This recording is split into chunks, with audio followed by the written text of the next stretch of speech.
Mēs turpināsim šo iesākto tematu šeit studijā ar mūsu ekspertiem. Un studijā šovakar ir ekspolitiķis, tā drīkst teikt, Kārlis Leiškauns. Pilnīgi droši. Un sociologs Latvijas faktu vadītājs Aigars Freimans. Vakar. Kungi, kā jums, sāksim ar to topu, harizmātisko līderu tops Latvijas 20 gadu laikā? Jūs piekrītat, jums ir savi redzējumi? Jā, es acīm redzot, pirmajā vietā likt tomēr Vīķa Freiberga. Viņai bija vairāk šī iekšā. Viņai vairāk bija šī... Tieši tas, ko mēs saucam par harizmu. Patiesībā viņi aizgāja arī nepievīlus atšķirībā no daudziem cilvēkiem, kam jāstrādā, vai daudziem politiķiem, kam bija jāstrādā izpildvarā, un ir jārealizē kaut kādas sabiedrības daļas ieceres attiecībā uz šo personu. Tā kā, tas ir tikai secības jautājums, bet principā tie cilvēki, kas tika nosaukt, viņus varētu it kā mēs piedēvēt, ka viņi bija harizmātiski. Man ārkārtīgas problēmas ar šo Weber skaidrojumu, ar Weber harizmātismu. Jā, 100 gadus vecs, un sabiedrība bija pilnīgi cita. Šajā sabiedrībā parādīties īsti harizmātiskam līderim, pie kura mēs varam Luteru pieskaitīt, Mārtiņu. Jā, protams. Tas pilnīgi maina visu par to pašu Teodoru Žifku. Napoleons, ka tur mēs vēl varētu saukt, jā. Kas arī starp citu krita. Par to mēs mazliet vēlāk runāsim. Es gribētu vaicāt jums abiem, gal galā tās harizmātisko līderu personības, ja, mums viņas ir, par kādā vietā tas, lai tā vairāk spēle. Kādas viņas ir bijušas beidzamo 20 gadu laikā mūsu Latvijas politikā? Vai viņi ir atstājuši vērā ņemamas pēdas, bet tādā labā nozīmē, es domāju, vai viņi palīdz Latvijas politikai? Lūk, par ko es gribētu vaicāt. Harizma ir... Politiķis ar harizmu, tas ir savā ziņā laikmeta produkts. To, ko jau profesors Reņģis sacīja, ka tas ir drīzāk atspīdums sabiedrības apziņā nekā paši cilvēki kaut kādas īpašības un nereti cilvēks, kurš nemaz nezina, ka viņš ir harizmātisks. Un harizmā ir vēl viens, ko sižetā bijušie eksperti, viens aspekts vai viena dimensija.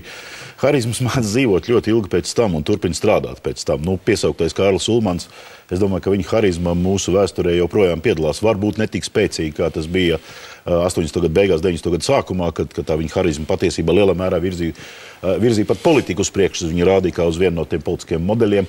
Un bija vienmēr tā interesantā sajūta, jautājums, vai tiešām tā bija 30. gados. Ja?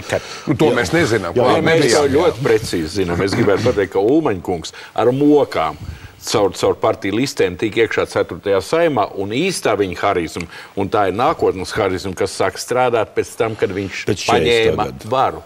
Patiesībā 37. gadā, kad viņš paņēma varu, mēdīs mēs runājam ar profesoru Reņģi, līdzīgas gadījumus ir Krievijā ar Vladimiru Putinu, kurš sāk kā pelēks, tomēr pelēks cilvēks, kā pēcdienas aģents, un tagad Ulmans ir tipiskais PR harizmātiķis. Bet runa jau ir par kaut ko citu. Labi, viņi tur paši neapzinās, ka viņiem varbūt šīs līderu dotības ir vai ko, bet vai viņu esamība un atrašanās politikā Latvijai dara kaut ko labu vai sliktu? Mums ir bijuši vairāk tie cilvēki. Viņi atstājuši savus pēdas, bez šaubām visi atstāja pēdas. Būtu mums tagad it kā īsti nav, manā izpratnē, harizmātiski līderi. Varbūt, ka varam par to strīdēties. Tas viņam redzot nav vajadzības, nav tā sociālā es to gribēju prasīt. Var jau teikt, ka vajag un būtu labi, ja viņš būtu, bet es domāju, vai būtu labi? Būtu labi, es tā mazliet ironizējot saku, ja būtu tas objektīvais, tā būtu objektīva situācija, ka kādam tā harizma pēkšņi atrastos negaidīt, un es saku, tā būtu tā miedarbība starp sabiedrību un to konkrēto personību. Es domāju, visas tās nosauktās piecas personības, tur jau arī tie likteņi ir ārkārtīgi dažādi. Šīm harizmām likteņi ir dažādi, ja, kā ir piesauktā vai ir Vīķa Freiberga, es domāju, viņa turpat vai nepilni nav zaudējis no tās harizmas, kas viņai bija visu viņas prezidentūras laiku un kas ir palikusi joprojām, kad viņa parādās jebkurā mēdījā. Viņai uzmanīgi seko. Visiem citiem bija sarežģītāk un grūtāk. Ir bijuši negaidīti kritumi, un laikam vienīgais unikālais gadījums turpat vai visas Austrum Eiropas vēsturē ir Godmaņa aiziešana 93. gadā. Patiesībā aiziešana no politikas, kad viņš zaudēja nepārvarot 4% barjeru, būdams vēl 90. gadā, 91. gadā, jo īpaši pēc puča superpolitiķis, atceros, viņa reitings bija plus 80. Ja, tur bija kaut kādi labi 5 vai 6% cilvēki, kas vērtē viņu negatīvi, atceroties toreizējos reitingus.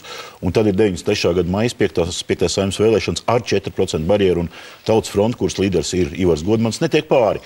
Un te tas ļoti lieliski tā ilustrācija tai situācijai. Ja var jau vēsturiski atrast daudzas analoģijas. Ja? Slavenais gadījums ar Winstonu Churchillu, Čerčils uzvar karu ar neiedomājumu harizmu apveltīts cilvēks, un 45. gadā viņš zaudē kaut kādiem pelēkiem leiboristiem. Cilvēkiem ir grūti nest to harizmu līdzi, tā politiķa harizmu, ja viņi ir asociējusies ar sāpēm. Ja? Un es domāju, tas godam pirmais periods bija nepārprotama krīze. Bet te jau tāda dīvaina, nu pat ne dīvaina, visticamāk tā ir likumsakarība. Ja? Tie harizmātiskie līderi, ja viņi tomēr sociāli aktīvi cilvēki, viņi tajā politikā ņemsim politisko segmentu, viņi grib atgriezties. Kaut vai Napoleons atgriezās, zaudēja momentā uzreiz. Nu, labi, tas ir tālu. Ņemsim Latviju. Nezinu, tas pats Godmans. Atgriezās, tas unikāls gadījums Austrumērā. Vai ne? Ne, bet atgriezās un zaudēja. Spēja atgriezties patiesībā ļoti līdzīgos apstākļos, kā pirmkārt. Atnāca jau vienreiz, atkal nekas nesanāca viņam. Ja? Es tikai gribu teikt to, ka tā harizma varbūt ir tāds zibens spēriens, kas ir enerģijas koncentrācija šausmīgi īsā laika posmā, un pēc tam vairs nevar dabūt gatavu to. Repš tagad taisās nāk, harizmātisks līderis. Vai viņš arī kaut ko tam līdz, vai tas nebūs? Es šajā gadījumā kārtībā reiz citēšu Akselu Mundu stāstu par San Mikelu. Viņa saka, ka sieviete ir spējīga iemīlēties jebkurā vīrietī, pat pēdējā vecī, ja vien tas rosina tās iztēli. Un te ir tieši tāpat problēma. Freimans pareizi saka tā, harizma jau ir sabiedrībā. Kaut kādā sabiedrības mērķī un sabiedrība meklē, un acīm redzot, piarists vai komandas, kas saucās politiskās partijas, piedāvā šīs problēmas risinātāju. Sabiedrība redz problēmu, neredz risinājumu, un šādā nozīmē tieši ar mašīnas, kas saucās sabiedriskās domas iespaidošanu, var uztaisīt īstenībā. Es ticu, ka var uztaisīt par harizmātisku līderi, nu, ja kaut cik daudz dotumu, gandrīz jebkur. Tiešām, tā kā zvaigzni, tieši tāpat kā John Kennedy, kas mūsu acīs ir harizmātisks līderis īstenībā. Uztaisīts līderis. Ļoti daudz ar mazu piebildu sabiedrībās ar garākām sociālām distancēm, jeb fiziski lielākās sabiedrībās. Mums ir pārāk tuvu visu, pārāk caurspīdīgi. Bet vai nav bīstamība?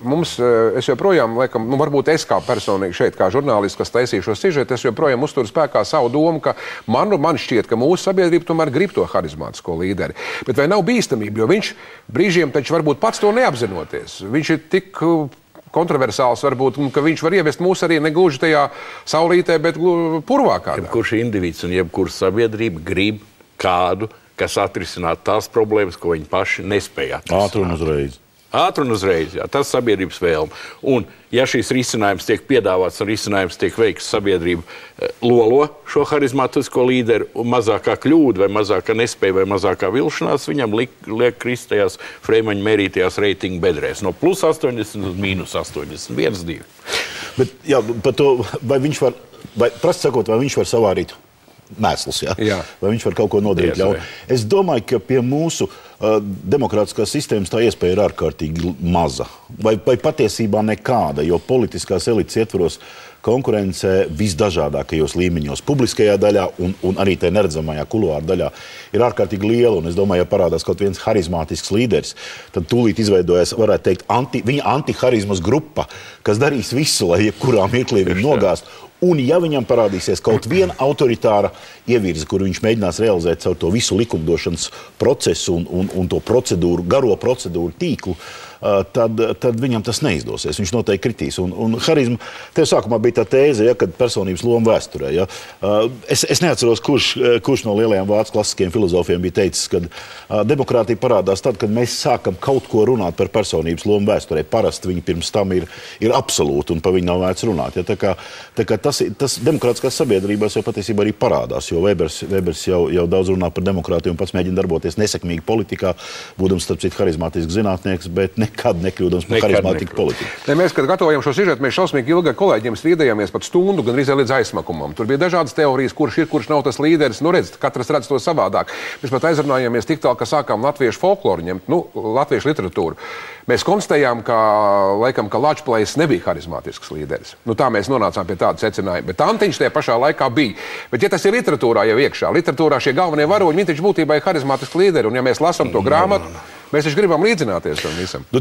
Tur laikam kaut kas sadurās ar to, kas saucās par vērtībām. Ja? Un tā latviešu tautas tas mazvērtības kompleks, jeb tāds paverdzinātās, dzimbūšanas paverdzinātās tautas status, kas diezgan ilgu laiku tika kultivēts, ja, un laikam kaut kur tai vērtību pamatnēs viņš ir iebūvēts.